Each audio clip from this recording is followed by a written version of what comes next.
There's an old Scottish prayer that goes, from ghoulies and ghosties and long-leggedy beasties and things that go bump in the night, good Lord, deliver us. And to that, I say, amen. Happy Frazetta Friday, Frazetta fans. I'm Sara, and this is another episode of Frazetta Fridays with Frazetta Girls. And since All Hallows Eve is creeping closer, I thought we'd step into the shadows and talk about the side of my grandfather, Frank Frazetta, that gave even the monsters something to fear, his horror-themed art. My grandpa loved horror movies when he was growing up, not so much for the scares as for their overall mood and atmosphere. Swirling fog, rolling clouds, and flashing lightning, bats flitting across the moon, dark and lonely streets, half-seen figures lurking in the shadows, evil eyes shining in the dark. Everything he saw or imagined he saw became part of his visual vocabulary as an artist. In the 1930s and early 40s, Frazetta would regularly attend matinees for 10 cents at the Lowe's, Majestic, or Colony theaters in Brooklyn,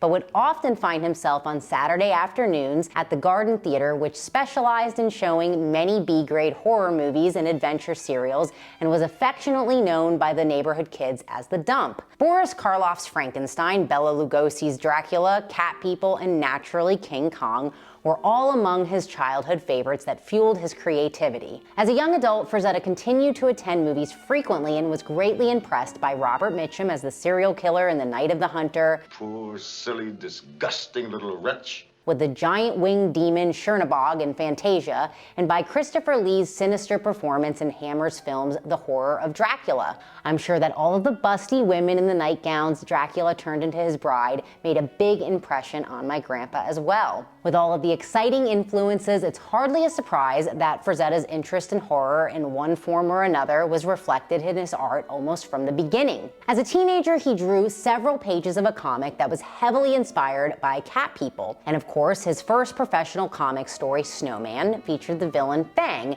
an inhuman warlock who creates monsters to do his bidding, but isn't above using a pistol when his creatures fail. Naturally, he can't stop our hero Snowman. An Inuit idol magically comes to life, and Fang is eventually thrown to the crocodiles at the story's conclusion. In the 1940s and 50s, before the creation of the Comics Code Authority and his joining Capp studio, Frazetta drew comics for virtually every genre. Westerns, war stories, jungle adventures, science fiction, romances, funny animals, movie star biographies, humor fantasy. He did it all. He didn't do a lot of horror comics, but his covers for Magazine Enterprise's supernatural Western Ghost Rider were particularly energetic and memorable. The Ghost Rider character often came up against what seemed to be paranormal menaces, but usually found that they had, like Scooby-Doo, perfectly natural explanations, except when they didn't. Ghost Rider fought a fair number of vampires, werewolves, and monsters too, and that overall spookiness influenced Frazetta's covers. Though Frazetta did some jobs for the legendary EC, which became famous for its horror comics, the majority of his work consisted of inking a cover and various science stories for Al Williamson. He drew one murder story, Squeeze Play, that was published in Shock Suspense Stories number 13 in 1954, for which he referenced photos Al Williamson had taken of him as the villain who throws his pregnant girlfriend from a roller coaster. Frazetta licensed his Rejected cover for Famous Funnies to use for Weird Science Fantasy number 29 in 1955, and he was illustrating a prose version of another suspense story with a twist ending, Came the Dawn, for EC's Picto-Fiction magazine, Shock Illustrated number 4, when it, along with all of EC's other publications except for Mad, was canceled. EC's publisher Bill Gaines gave Grandpa the option of finishing the job, giving up the art, and getting paid, or leave it unfinished, not get paid, and keep his originals. And Frazetta chose to keep his art. From 1954 to 1961, Grandpa settled in as a staff artist for Capp Studio, penciling Little Abner's Sunday newspaper comics and drawing a variety of advertising and editorial art featuring its characters. But even for that popular humor strip, Frazetta was occasionally called upon to draw scary characters. Nightmare Alice was a hideous witch who practiced black magic to womp up ghosts and monsters to do her bidding. She was occasionally assisted by her demonic niece, Scary Lou, who specialized in hexing voodoo dolls that resembled Little Abner. There was also Wolf Gal, a beautiful feral cannibal, who turned into one of the comic's most popular villains. Wolf Gal was briefly merchandised in the 1950s with her own comic book, doll, and even a rubber Halloween mask. I love those Halloween masks. Just a little side note. As I've discussed in other episodes, my grandfather started his career as an illustrator following his departure from Capp's studio. After some early struggles to find work, he finally began creating paperback covers for Ace Books and quickly became extremely popular. Frazetta admitted that he didn't have much experience painting when he began and sometimes doubted himself, so you could say that he was learning on the job with each assignment. As his portfolio grew, so did his self-confidence. In 1964, artist and freelance editor Russ Jones approached famous Monsters of Filmland's publisher James Warren with an idea of a horror comic inspired by the EC titles. Warren liked the idea but decided to publish the comic as a black and white magazine and avoid censorship of the Comics Code Authority. Under the title of Creepy, Jones became the editor and was assisted by Larry Ivy and Joe Orlando. Together they convinced a number of former EC artists to draw for the magazine, including Jack Davis, Reed Crandall, Al Williamson, John Severin, Roy Krinkle, and of course, Frank Frazetta. Frazetta was originally a little skeptical about contributing to Creepy, since by that point he thought working in comics would be a big step backward in his career. But Jones dangled the carrot of painting covers for the magazines at about the same rate that he was getting for paperbacks, so he agreed to draw his last full-length comic story, Werewolf, with a script by Ivy for the first issue. But Russ Jones didn't last very long with the company. After an argument with Warren, Jones was replaced as editor by Archie Goodwin, who had already been writing most of the stories and working with many regular artists. As it turned out, Creepy was an immediate success and it increased his schedule from quarterly to bi-monthly quickly. Frazetta began painting covers with the second issue. From 1964 through 1967, he created promotional art and 12 covers for Creepy, as well as 2 one-page features, plus 4 covers for a companion magazine, Eerie, and another 4 for Warren's short-lived war comic, Blazing Combat. Gray Morrow often did the covers for Creepy and Eerie when Frazetta's other commitments made him unavailable. The story my grandfather loved to tell in later years was that he painted whatever he wanted for Warren and that Archie Goodwin would write a story to go along with it. Though often repeated, it's not exactly true. If they had the story pages and Frank was in the office, which he frequently was in the early days, they'd show them to him. Since Grandpa was friends with some of the other Warren artists,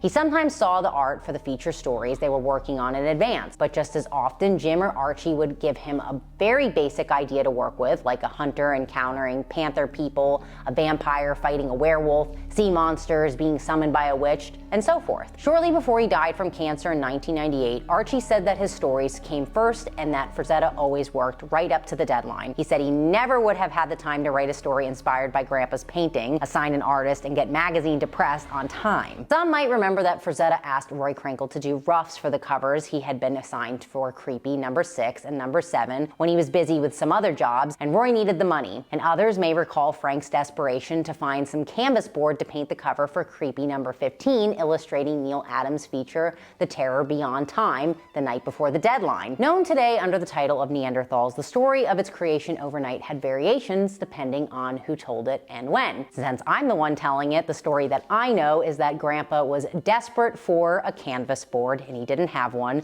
so he ran down to the basement and pulled a piece of masonite off the floor. I honestly don't know which story or variation is exactly true, but it is a fact that he did paint it on a piece of masonite in about 6 or 7 hours. Warren said that the art was still wet when he gave it to him the next day, and it was immediately sent to the color separator with instructions to be careful. But even though all of his early covers were definitely based on Archie's stories and not the other way around, Frank didn't have to submit sketches for approval. He was not art directed, and Warren accepted everything he turned in without changes. He had a tremendous amount of artistic freedom with each cover, just as long as he was fulfilling a very specific assignment. On the other hand, his only instructions for Blazing Combat was to do a war painting. They weren't based on any of Archie's stories, so in those instances, he was making it up. Archie said, "I think Frank's covers for Blazing Combat were genuinely more horrifying than anything he ever did for Creepy." Warren had some serious business problems beginning in 1967,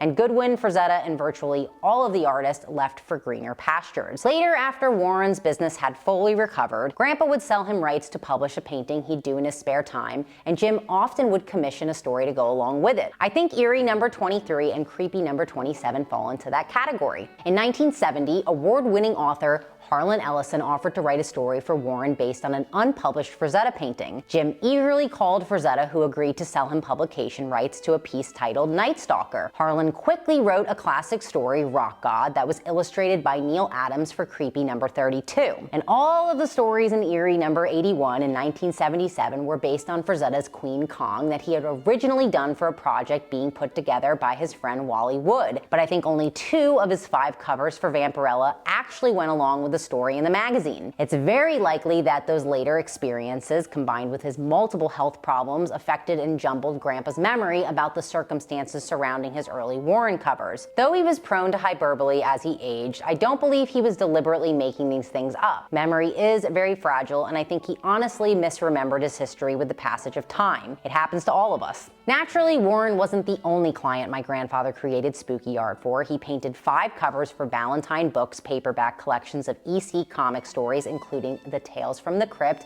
and The Vault of Horror. 2 of the books featured EC's adaptations of works by Ray Bradbury, and Frazetta often said that his paintings for the Autumn People was one of his personal favorites. But his second Bradbury cover, For Tomorrow Midnight, turned out to be a little problematic. The art director thought that the standard astronaut was a little too forlorn and naked, so Frazetta did a second painting for publication in which the spaceman was more stoic and was wearing a more modest spacesuit. Frazetta created a mob of real monsters for the cover of Strange Creatures from Time and Space by John A. Keel, and several years later painted Mothman for the cover of High Times magazine, which illustrated an article by the same author. The art was later used for Keel's book about the creature. Besides painting Conan for Lancer Books, he also produced the frightening covers for The Reign of Wizardry, Torture Garden, and The Devil's Generation. The Reign of Wizardry was heavily influenced by Chernabog and Fantasia and became one of the paintings that my grandfather constantly revisited for 45 years. Though the central demon was virtually left untouched, all of the vague figures floating around it were replaced by a highly detailed and explicit orgy of devils and witches, and he repainted and changed those figures constantly until near the end of his life. Bernie Wrightson described a version he saw in 1977 as Frazetta's masterpiece, but my grandpa kept changing it and changing it and changing it, and each revision wasn't necessarily an improvement. Because of the sexual content and demonic nature of the painting, my grandmother would never display the painting in her museums or allow it to be published in any of their books, but most know that it has been published and displayed in the years following her death by the museum. For the Science Fiction Book Club, Frazetta created a wraparound cover for an omnibus edition of Dracula and Frankenstein. His Dracula was more influenced by Christopher Lee's energy than by Lugosi, but his monster was definitely his homage to Boris Karloff. And when it comes to vampires, who can forget Frazetta's naughty drawing of Dracula and his nemesis for the National Lampoon? Speaking of the Count, sometime around 1975, Frazetta was hired by Orsatti Productions to design the characters for an animated adaptation of Dracula. Despite some moody Frazetta portraits of Mina Harker, Abraham Van Helsing, Dracula, and one of his brides, the company was never able to attract the financial backing to begin filming. Monsters also appeared in some of Frazetta's advertising work too. Many might recall that he provided the poster art for the Fearless Vampire Killers, and I should point out that he didn't do the large portrait of Sharon Tate being menaced by Count von Krala. He also produced several posters for Rankin Bass's Mad Monster Party and for Robert Rodriguez's From Dusk Till Dawn, which didn't wind up being used. One of his final ad jobs was painting the Headless Horseman for the Newell Corporation, a company that manufactures home goods, art supplies, and office products. Frazetta created images featuring all sorts of ghouls his entire life, and he often said he'd like to direct a live-action horror film, one that would, in his words, scare the crap out of everybody. His book of drawings, Illustrations Arcanum, which was completed not long before his first stroke,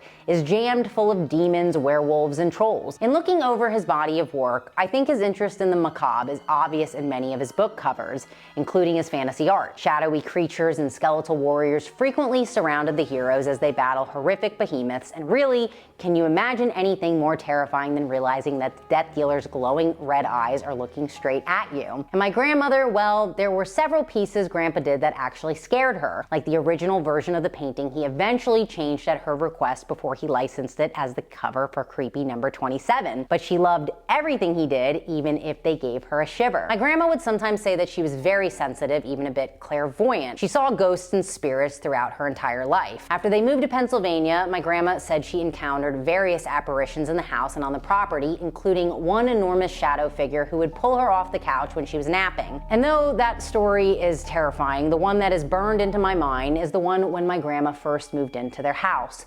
She was walking up the stairs when she saw a woman standing at the top, long black hair covering her face, draped in layers of black fabric, not a dress, just cloth hanging like it was part of her.